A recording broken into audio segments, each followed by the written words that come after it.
South నుంచి north side వచ్చి చదవాలంటే కొంతమంది ఇబ్బంది ఫేస్ చేస్తారు. అంటే లాంగ్వేజ్ ఉంటది, మన తెలుగు లాంగ్వేజ్ కల్చర్ డిఫరెంట్ ఉంటుంది, మొత్తం మారిపోతుంది, ఎలా అని చెప్పి ఫస్ట్ స్టూడెంట్ కంటే ఫస్ట్ పేరెంట్స్ భయపడతారు.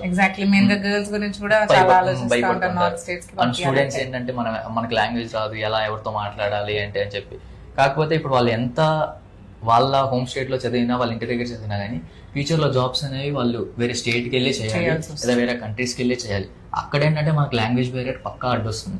సో ఆ లాంగ్వేజ్ బ్యారియర్ ఏంటంటే నేను నా పర్సనల్గా ఎక్స్పీరియన్స్ చేసింది ఏంటంటే, నా +2 వరకు నేనేంటంటే ఓన్లీ తెలుగే, ఎక్కడెక్కడ ఇంగ్లీష్ ఉండేది. సో ఇంకేం ఉండేది కదా, ఇంటి దగ్గరే ఉండేవాడిని. సో మనకు పెద్దగా ఏం తెలియదు. ఎప్పుడైతే ఐటీఎం యూనివర్సిటీకి వచ్చానో, ఐటీఎం యూనివర్సిటీలో ఏంటంటే not only Andhra, Telangana, north అంటే మనకి హిందీ ఒకటే కాదు, అందులో చాలా స్టేట్స్ వస్తాయి. పంజాబ్, గుజరాత్, మధ్యప్రదేశ్, ఉత్తరప్రదేశ్, ఉత్తరాఖండ్, ఇట్లా ఢిల్లీ, ఇట్లా చాలా స్టేట్స్ వస్తాయి. సో ఒక దగ్గర నుంచే కాకుండా అన్ని స్టేట్స్ దగ్గర నుంచి వస్తారు. సో మనకేంటంటే అన్ని స్టేట్స్ వాళ్ళతో మన క్లాస్ లో కూర్చున్నామంటే మనం ఒకరితోనే ఫ్రెండ్షిప్ చేయం కదా, ఒక 10 మెంబర్స్ ఉంటారు. సో ఆ 10 మెంబర్స్ ఏంటంటే డిఫరెంట్ స్టేట్స్ నుంచి ఉంటారు. అండ్ ఇంకోటి ఏంటంటే డిఫరెంట్ కంట్రీస్ నుంచి కూడా ఉన్నారు మా కాలేజ్ లో.